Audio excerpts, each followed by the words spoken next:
खरं तर operation tiger पूर्ण होऊन आठवडा होतोय आणि यामध्ये ओमराजे निंबाळकर जाणार नाही जाणार त्यांना थांबवण्यासाठी जे काही ठाकरेंच्या शिवसेनेकडून प्रयत्न झाले त्यानंतर त्यांनी निर्णय घेतला आणि शिंदे शिवसेनेसोबत ओमराजे निंबाळकर गेले। यामध्ये महत्त्वाची भूमिका निभावत होते त्यांचं मन वळवण्यासाठी ते म्हणजे त्यांचे मित्र, अगदी भावासारखे मित्र आमदार कैलास पाटील। आमदार कैलास पाटील आपल्यासोबत आहेत। मी जसं म्हटलं की मन वळवण्यासाठीचा जो प्रयत्न अगदी शेवटपर्यंत ओमराजे निंबाळकरांचा तुम्ही करत होतात, वरुण सरदेसाई सुद्धा होते। तुमची मैत्री माध्यमांनी पण बघितली आहे आणि शिवसैनिकांना सुद्धा माहिती आहे, भलेही ते त्या शिवसेनेत ते गेले असतील। किती प्रयत्न केले आणि हा निर्णय झाल्यानंतर त्यांनी त्यांच्या प्रतिक्रिया दिली, त्यांनी त्यांना कारणं सांगितली, आता पुढे काय? पुढे काय वाढून ठेवले माहीत नाही, परंतु एक स्पष्ट भूमिका आहे की हा निर्णय व्हायला नको होता आणि जेवढं प्रेम उद्धव साहेबांचं शिवसैनिकांचं त्यांच्यावर होतं तेवढं प्रेम त्यांना परत कधीच मिळणार नाही असं मला वाटतं। बाकीचा निधी मिळेल, बाकीच्या सगळ्या गोष्टी मिळतील का नाही माहीत नाही, म्हणजे निधी, बाकीचं विकास कामं ह्या गोष्टी कदाचित मिळतील, पण जो विश्वास, जे प्रेम होतं ते शिवसेनेकडंच होतं, शिवसैनिकांचं प्रेम होतं आणि उद्धव साहेबांचं, विशेषतः ठाकरे कुटुंबियांचं प्रेम होतं त्यांच्यावर। कार्यकर्ते म्हणत होते, काही नेते म्हणत होते की ओमराजे निंबाळकर आमच्या सोबत राहतील, तो विश्वास तुम्हाला पण शेवटपर्यंत होता? मला नाही तर सगळ्यांनाच विश्वास होता, पण दुर्दैवाने तो निर्णय झाला, पण तो निर्णय आता मान्य केला पाहिजे आणि पुढे गेलं पाहिजे। उद्धव ठाकरे, मी जसं म्हटलं की तुम्ही मध्यस्थी करत होता, उद्धव ठाकरेंशी काही बोलणं झालं होतं की तुम्हाला काही उद्धव ठाकरे सांगत होते की आपण हे केलं पाहिजे किंवा हा संदेश घेऊन तू जा? त्यांनी मला बोलताना एवढंच सांगितलं की खूप चांगला, म्हणजे त्यांच्याविषयी खूप एक मुलासारखं त्यांचं नातं, म्हणजे मुलाला जसं समजतात तशा पद्धतीनं त्यांनी एक खूप त्यांच्याविषयी आत्मीयता होती, कारण त्यांना 2009पासनं त्यांनी प्रत्येक वेळेस त्यांच्या पाठीमागे खंबीरपणे पक्ष उभा राहिला, स्वतः उद्धवजी ठाकरे साहेब उभं राहिले आणि त्यांचं म्हणणं होतं की त्यांना खासदार पाहिजे पण मला ओमराजे पाहिजे, शिंदेंना खासदार पाहिजे, म्हणजे समोरच्यांना ज्यांना म्हणजे त्यांना खासदार म्हणून ते विचारतायत, पण मला तू माणूस म्हणून पाहिजे, तू माणूस चांगला आहे, मुलगा चांगला आहे आणि अशा माणसाचं पुढं करिअर चांगलं आहे, तर तो मला माणूस म्हणून पाहिजे, खासदार म्हणून मला नाही पाहिजे, तू माणूस म्हणून मला पाहिजे, हे उद्धव साहेबांचे वाक्य होतं माझ्याबरोबर। शेवटी काय बोलणं झालं ओमराजे निंबाळकरांचं आणि उद्धव ठाकरेंचं? म्हणजे बोलणं झालं हे तर आम्हाला माहीत होतं, पण नेमकं काय बोलणं झालं? उद्धव ठाकरेंनी काही कन्व्हिन्स केलं? त्यांचं दोघात बोलणं काय झालं हे मला माहीत नाही, फक्त एवढंच, मी आणि वरुणजी गेल्यानंतर आम्हाला त्यांनी सांगितलं की मी कार्यकर्त्यांशी चर्चा करतो आणि एक दिवस मला द्या, मला वेळ द्या, मी माझा निर्णय ते सांगतो।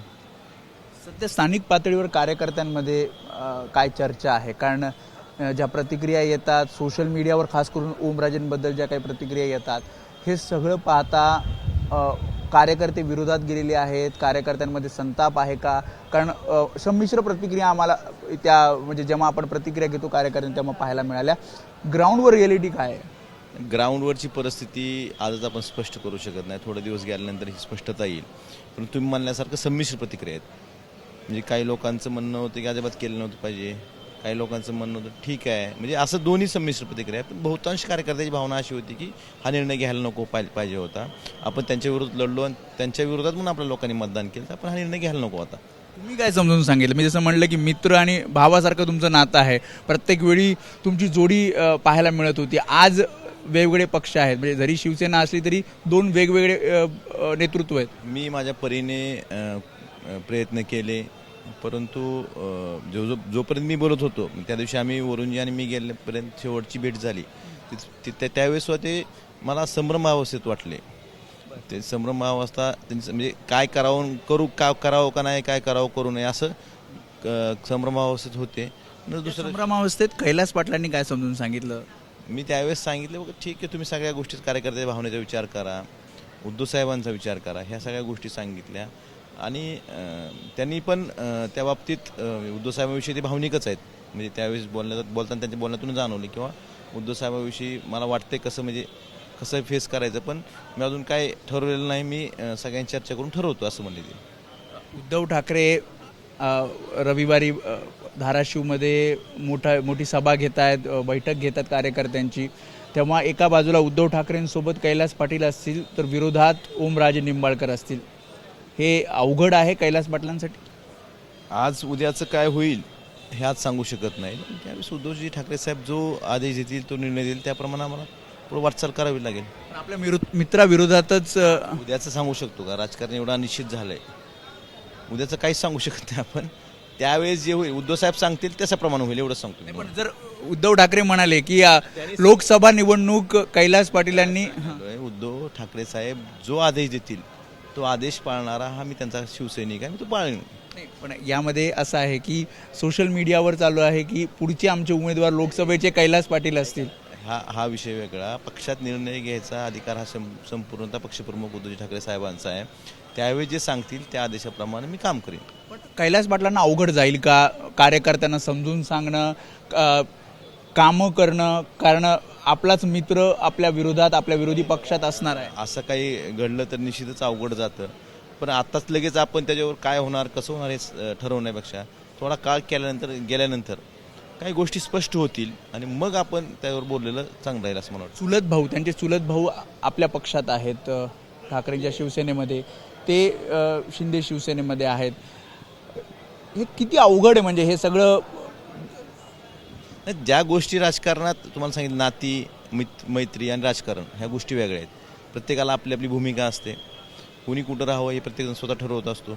आणि तुम्ही जे सांगितलं ते सुरुवातीपासून आमच्या पक्षाचे सहसंपर्क प्रमुखच आहे जिल्ह्याचे, त्यामुळे ते काय कुठं सोडून गेले, पक्षाचंच काम राहायचं ते निर्णय घेतलेला आहे. 2022ला सुद्धा अशीच परिस्थिती कैलास पाटलांवर पण आली होती. तुम्ही निघाला होतात गाडीतनं, मग तुम्हाला परत रिव्हर्स आलात.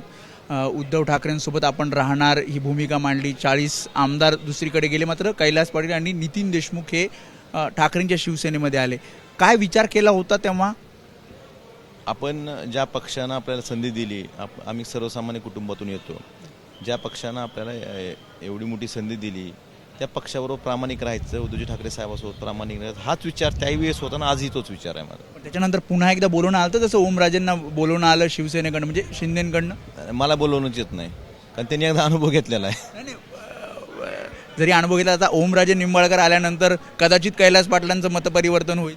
त्यांना एकदा अनुभव आलेला आहे, त्यामुळे मला कोण बोलवतच नाही. अनुभव आलाय ना त्यांना, कैलास पाटलांचा 22लाच अनुभव आलेला आहे. उद्धव ठाकरेंसोबत कैलास पाटील का आहे, त्याची 2-3 कारणं आहेत का तुमच्याकडे? मी तुम्हाला सांगितलं ना, मी एक सर्वसामान्य कुटुंबातला, शेतकरी कुटुंबातला माणूस आहे.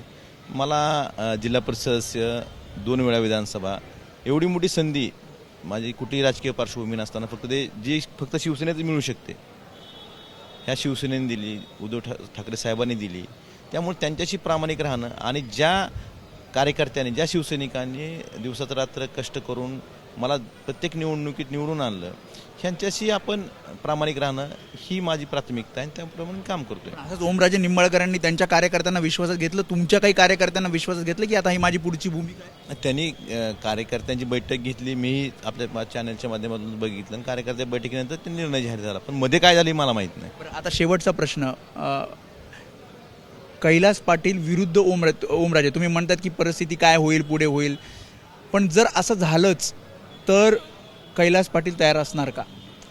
मी उद्धव ठाकरे साहेब ज्या गोष्टी सांगतील त्या प्रत्येक गोष्टीला तयार आहे. त्याच्यामुळे होते कैलास पाटील त्यांनी विस्तृतपणे ज्या प्रकारे राजकीय परिस्थिती धाराशिवमध्ये निर्माण झालेली आहे या सगळ्यावर भाष्य केलं आणि त्यांनी सांगितलं की उद्धव ठाकरे जे आदेश देतील भविष्यामध्ये तो ओमराजे निंबाळकर विरुद्ध कैलास पाटील जरी ही लढाई झाली तरी ते तयार असतील आणि जो काही संघर्ष भविष्यात करावा लागणार आहे. आणि ओमराजे निंबाळकर जे त्यांचे मित्र होते, भावासारखे होते, ते आता पक्ष सोडून दुसऱ्या शिवसेनेमध्ये गेलेले आहेत, त्यावर सुद्धा त्यांनी सविस्तर एबीपी माझाला प्रतिक्रिया दिली आहे. कॅमेरामॅन अनिल संघारे, वेदांत नेब, एबीपी माझा, मुंबई. एबीपी माझा, उघडा डोळे बघा नीट.